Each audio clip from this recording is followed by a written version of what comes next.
కీర్తనల గ్రంథం 84వ అధ్యాయం 6వ వాక్యాన్ని చదువుకున్నాం. వారు బాకా లోయలో బడి వెళ్ళుచు దానిని జలమయముగా చేయుదురు. తొలకరి వాన దానిని దీవెనలతో కప్పును. Praise the Lord. హల్లెలూయా. దేవుని వాక్యముల ద్వారా మనతో మాట్లాడును గాక. ఆమేన్. హల్లెలూయా. ఎవరు వీళ్ళు? బాకా లోయలో బడి వెళ్ళుచు దాన్ని జలమయములుగా చేసేవారు వీరు ఎవరు?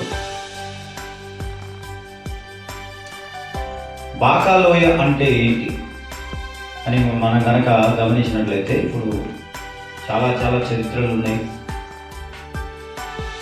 ప్రతిదానికి ఒక దేశానికి, ఒక కట్టడానికి, ఒక నిర్మాణానికి చాలా చాలా చరిత్రలు కలిగిన మన ప్రపంచంలో 7 అద్భుతాలు ఉన్నాయి. 7 వండర్స్. ఆ 7 వండర్స్కు ఒక చరిత్ర ఉంటుంది, ఒకదానికి ఒక చరిత్ర. అలాగనే ఇప్పుడు ఈ బాకా లోయ అని బైబిల్లో మనం చదువుకుంటున్నాం. ఈ కీర్తనల గ్రంథం 84వ వాక్యంలో చదువుకుంటున్నాం. బాకా లోయ గురించి కూడా మనం సెర్చ్ చేస్తే హిస్టరీలో మనకు అక్కడ తేలేది ఏంటంటే, ఈ యెరూషలేమును వెళ్ళడానికి యాత్రికులు యెరూషలేమును దర్శించడానికి వెళ్ళే మార్గములో ఉంటుందంట ఈ బాకా లోయ. ఇప్పుడు యెరూషలేము చూడాలి, ఇది దేవుని మందిరం, మహోన్నతుడైన దేవుడు సొలొమోను ద్వారాగా నిర్మించుకున్న మందిరము, ఆయన మందిరం యెరూషలేములో ఉంది. ఆ యెరూషలేమును మనం చూడాలి అని ఒక దేవుని పిల్లలు ఎవరైనా అనుకొని యాత్ర చేస్తూ వెళ్తున్నప్పుడంట, అక్కడ యెరూషలేముకు వెళ్ళే మార్గం మధ్యలో, ఆ యెరూషలేముకు పోయే ముందు ఈ బాకా లోయ ఉంటుందంట. ఈ బాకా లోయలో కొన్ని ఆ జిగురు పెట్టేటటువంటి కొన్ని చెట్లు కూడా ఉంటాయంట, కొన్ని చెట్లు మొలుస్తాయంట అక్కడ కొన్ని. మరియు ఈ బాకా లోయ గురించి మనం చూస్తే శ్రమల అనుభవానికి ఒక నిస్పృహ నిరాశ చెందిన జీవితాలకు సాదృశ్యంగా కూడా ఈ బాకా లోయ ఉన్నదని చెప్తున్నారు.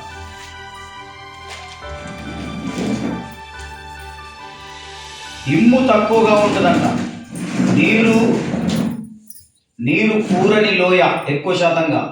ఆ మార్గంలో పోయేటప్పుడు అంటే నీటి కోసము యాత్రికులు ఆ దారిలో ఆ లోయ గుండా పోయేటప్పుడు నీటి కొరకు గోతులు తోముతారు. అంటే ఒక బావి లెక్క సెలిమల్లాగా తోముదామని తోమినా కూడా శ్రమ అనుభవానికి, ఇరుకు ఇబ్బందులలో పడిన విరిగి నలిగిన హృదయానికి ఒక అర్థము, ఒక గుర్తు ఈ బాకా లోయ. ఇప్పుడు బాకా లోయ అంటే ఏంటో మీకు వివరం చెప్పాను. మరొకసారి కూడా అర్థం చేసుకోండి. బాకా లోయ ఏంటంటే, ఈ బాకా లోయ యెరూషలేముకు వెళ్ళే మార్గములో, ఎవరైనా యాత్రికులు యెరూషలేమును చూద్దామని వెళ్తున్న మార్గములో మధ్యలో ఉంటుందంట ఈ బాకా లోయ. ఈ బాకా లోయలో నీళ్లు దొరకడం కష్టం. ఈ బాకా లోయలో నీటి చెమ్మనే లేనప్పుడు ఏదన్నా పైరు పండడం కష్టం. ఒక పచ్చని చెట్లు మొలవడం కూడా కష్టమే ఇక్కడ, ఎందుకంటే నీరు లేదు కాబట్టి. ఇప్పుడు 6వ వాక్యంలో ఆయన వాక్యము, దేవుని వాక్యము చెప్తుంది ఏంటంటే, వారు బాకా లోయలో బడి వెళ్ళుచు దానిని జలమయముగా చేయుదురు. Praise the Lord. హల్లెలూయా. ఇలాంటి నీరు లేని ఈ లోయను జలమయం చేసేవారు ఎవరు అని మనం కింద మనం చూసినట్లయితే, అక్కడ యాత్ర చేయు మార్గములు 5వ వాక్యంలో, దానిపైన 6వ వాక్యం పైన చూస్తే, నీ వలన బలమునందు మనుషులు, చదువు, నీ వలన బలమునందు మనుషులు ధన్యులు, యాత్ర చేయు మార్గములు వారికి అతి ప్రియములు. ఈ యాత్ర చేసే యాత్రికులు,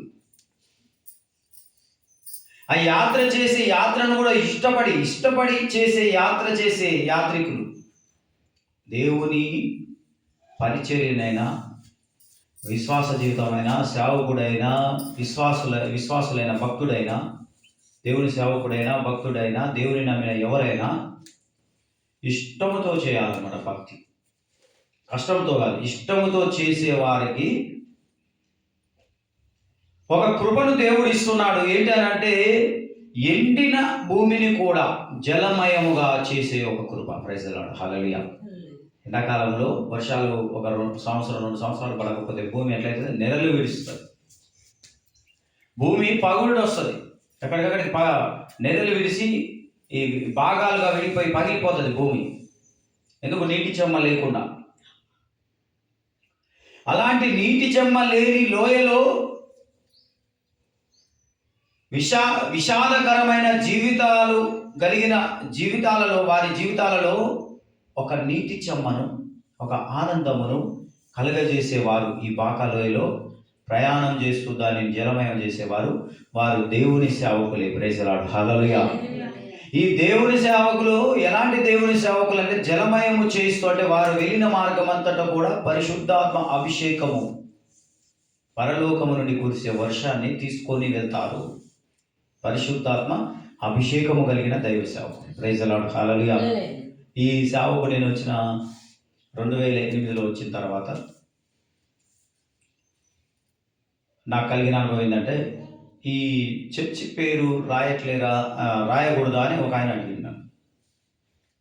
పాస్టర్ గారు, మరి నువ్వు సేవ చేస్తున్నావు, మరి ఆ చర్చి కంటే ఒక పేరు లేదు, అసలు ఏ చర్చి అని అనుకోవాలి, ఒక పేరు రాయాలి కదా మీరంటే, నేనన్నా ఎప్పుడైతే పరిశుద్ధాత్ముడు అభిషేకాన్ని ఒక వ్యక్తి మీద కుమ్మరిస్తాడు, అంటే ఈ చర్చిలో బాప్తిసం పొందిన ఒక వ్యక్తి ఎప్పుడైతే పరిశుద్ధాత్మ అభిషేకం పొందుతాడో అప్పుడే ఈ పనికి పట్టా వచ్చినట్టు.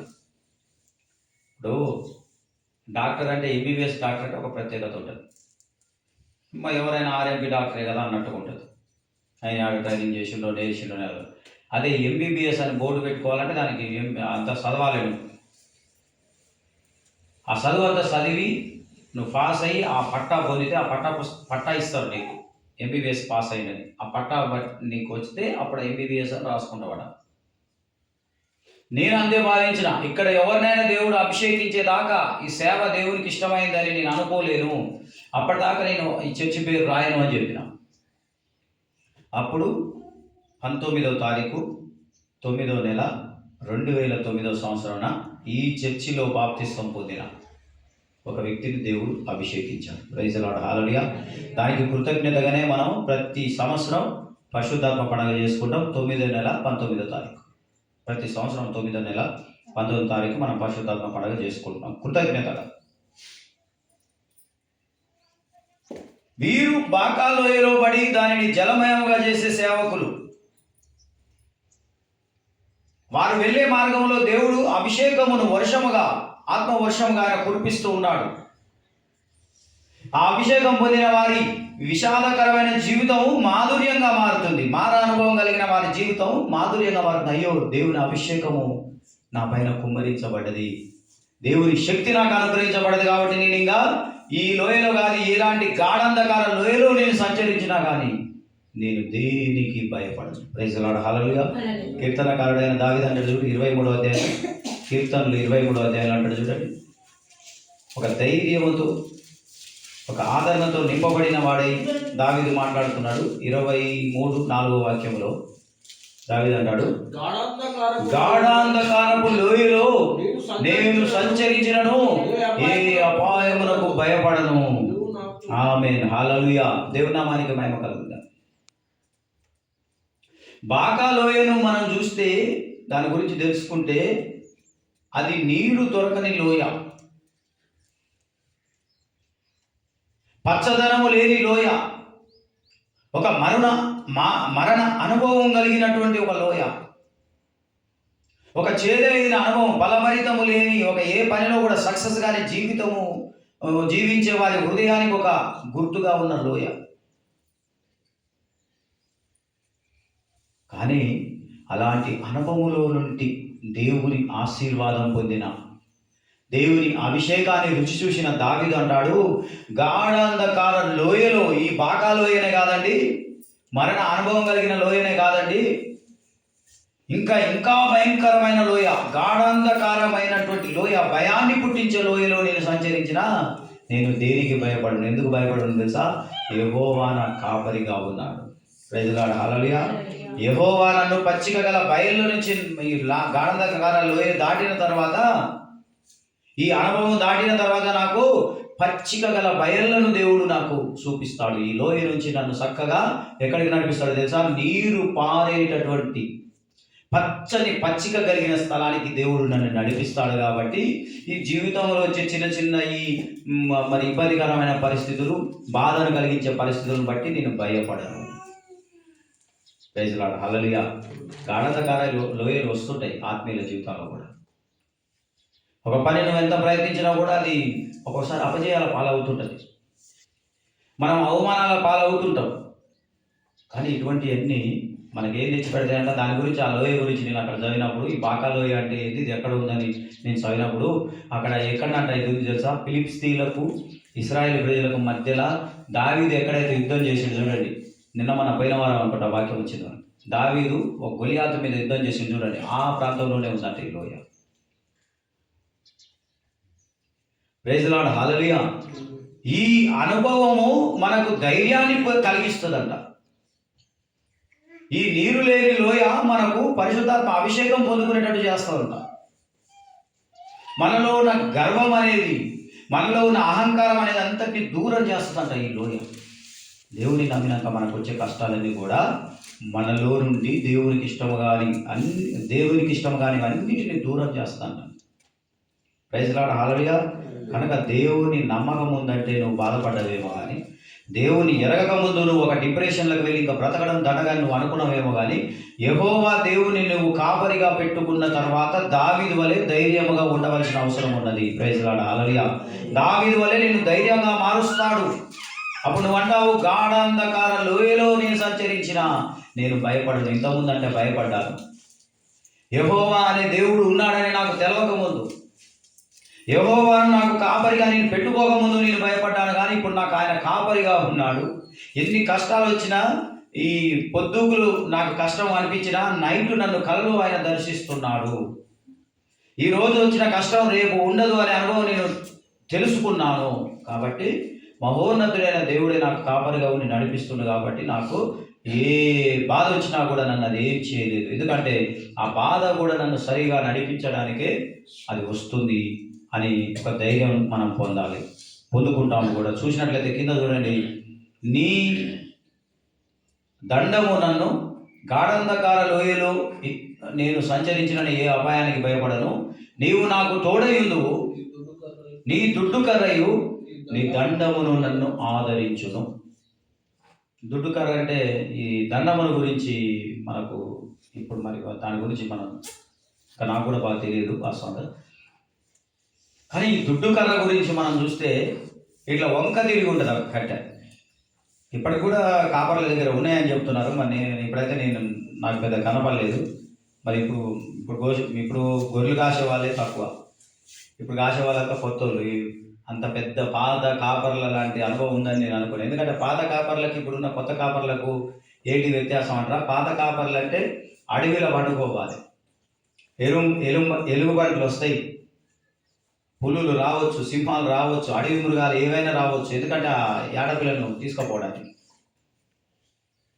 ఆ మేకలను, ఆ గొర్రెలను ఎత్తుకపోవడానికి మెకం అనేది, మరి మెకాని మరి దేని అంటారు వాళ్ళు? మెకం అంటే మరి పులిని అన్నారా? లేకపోతే మెకం వస్తుంది, నిన్ను మెకం పట్టకపోరు, నిన్ను మెకం తినా అని అంటుంటారు వెనకటి భాషలో.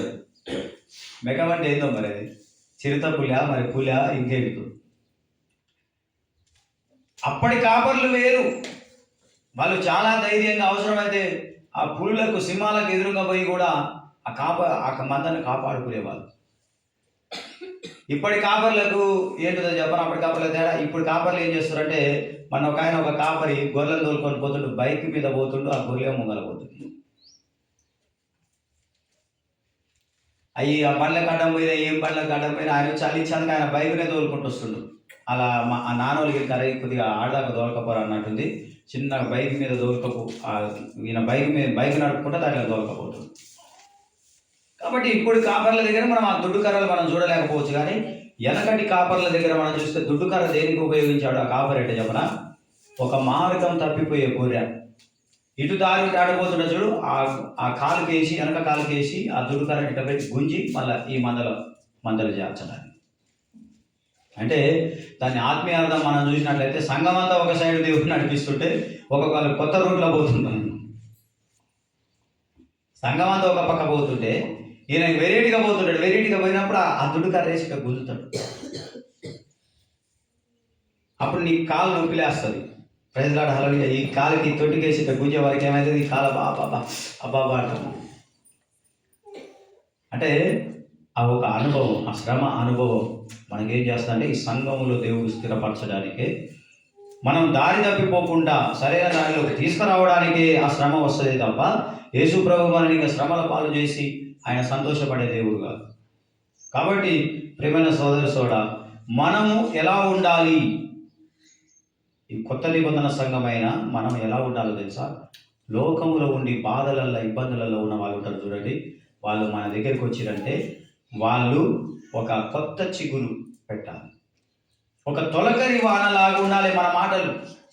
ఒక తొలకరి వాన, ఇన్ని రోజులు వర్షం లేక ఎండిపోయిన భూమి పైన వర్షం పడితే ఆ భూమి ఎట్లా సంతోషపడుతుందో, లోకములో ఉన్న వాళ్ళు ఇరుకులు ఇబ్బందులు ఏమండి ఎన్ని చూసి వచ్చిన వారికి మన సంఘం ఏంటంటే ఒక ఆదరణకరంగా మన మాట తీరు కానీ, మన సహవాసం కానీ, మన ప్రేమ కానీ వారికి ఆదరించే విధంగా ఉండాలి. వాళ్ళకి కొన్ని రోజులకు ఏం చేస్తారంటే దేవుని నమ్ముకుంటారు, బాప్తిసం తీసుకుంటారు, తర్వాత పరిశుద్ధాత్మ అభిషేకం పొందుకుంటారు. అప్పుడు మనం ఏమవుతామో తెలుసా? ఆ బాకా లోయలలో బడి వెళుతూ మన వెనకంగా నీళ్ళు వస్తుంటే జలమయముగా చేసేవారం అవుతాం మనం. ప్రజలాడ హల్లెలూయా. వాళ్ళు ఏం చేస్తారంటే మన దగ్గరికి వచ్చి ఆదరణ పొంది తర్వాత అభిషేకం పొందుకొని వాళ్ళు ఏం చేస్తారంటే తర్వాత ఆశీర్వదించబడతారు. ఇంతకుముందు ఎన్నో చేసి నష్టాలు పాలయ్యారు, ఎన్నో ప్రయత్నాలు చేసి. కానీ ఇప్పుడు ప్రయత్నాలు చేసి ఆశీర్వదించబడి వాళ్ళు ఆనందపడతారు.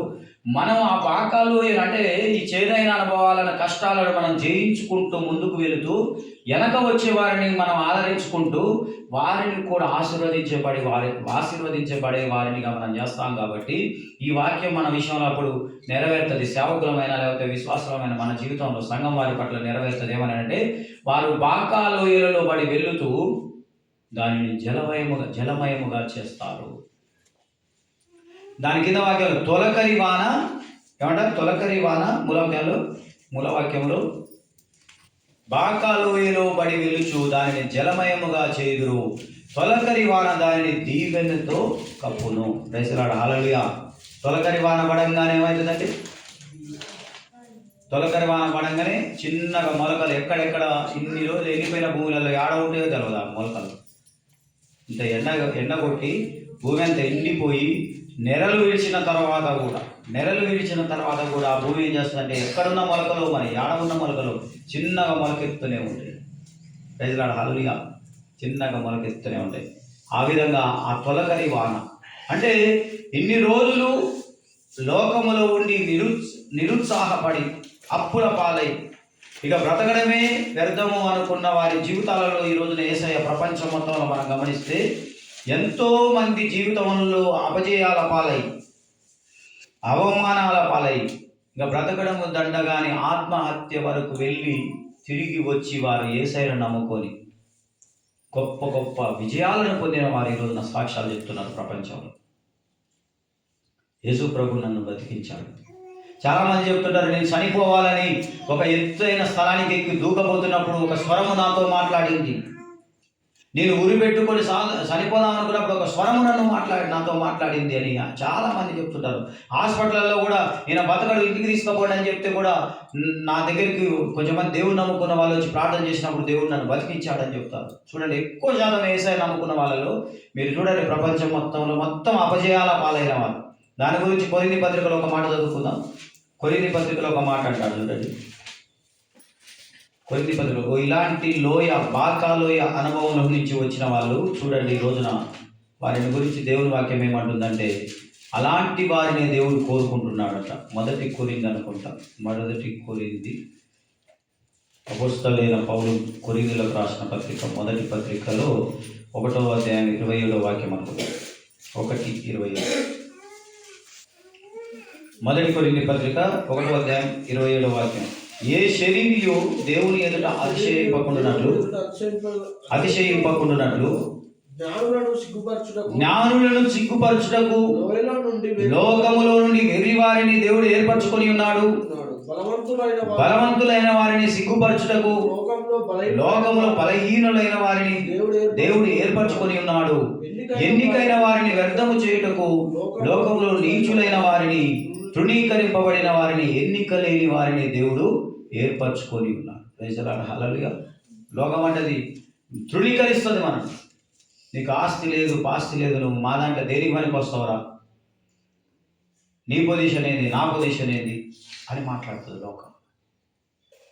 లోకం చూడండి, ఎప్పుడైనా ఆస్తి పాస్తులు ఉంటే వాళ్ళతో స్నేహం చేస్తారు, పెద్ద హోదాలో ఉంటే వాళ్ళతో స్నేహం కలుపుకోవాలని చూస్తారు. సామెతల గ్రంథంలో ఉంటుంది, ఆస్తి గల వారికంటే అందరూ స్నేహితులే అని చెప్తున్నది సామెతల గ్రంథంలో ఒక వాక్యం. ఆస్తి గల వారికి అందరూ స్నేహితులేనంట. కానీ బీదవారిని వారు అవమానపరుస్తారు, తృణీకరిస్తారు. కానీ మన ప్రభువైన యేసుక్రీస్తు వారిని ఆదరిస్తూ వస్తున్నాడు తరతరాల నుండి. ఎన్నిక లేని నీలాంటి నాలాంటి వాళ్ళని ఆయన ఎన్నిక చేసుకొని లోకములో ఎన్నికైన వారిని వ్యక్తపరచుట కొరకంట ఆయన, మేము ఎంతో ఎన్నికైన వాళ్ళమని మేము అనుకున్నాము, దేంట్లో మేము గొప్ప వాళ్ళం, ప్రతి దాంట్లో మేము గొప్ప వాళ్ళం అనుకున్నాం. కానీ ఈరోజు యేసుక్రీస్తుని నమ్ముకున్న వారి ముందు మేము పనికిరాము. ఎన్నో విషయాలలో ఎన్నికైన వారమే మేము, కానీ ఈ రోజున యేసు ప్రభువుని నమ్ముకున్న వాళ్ళ దృష్టిలో మేము చూస్తే వాళ్ళని బట్టి మేము పోల్చుకుంటే మేము ఎన్నికైన వారము కాదు అని చెప్పాలని దేవుని ఒక ఉద్దేశమై ఉన్నది. అందుకనే లోకములో ఎన్నిక లేని మిమ్ములను ఆయన ఏర్పరచుకొని ఉన్నాడు అని చెప్తున్నది దేవుని వాక్యం.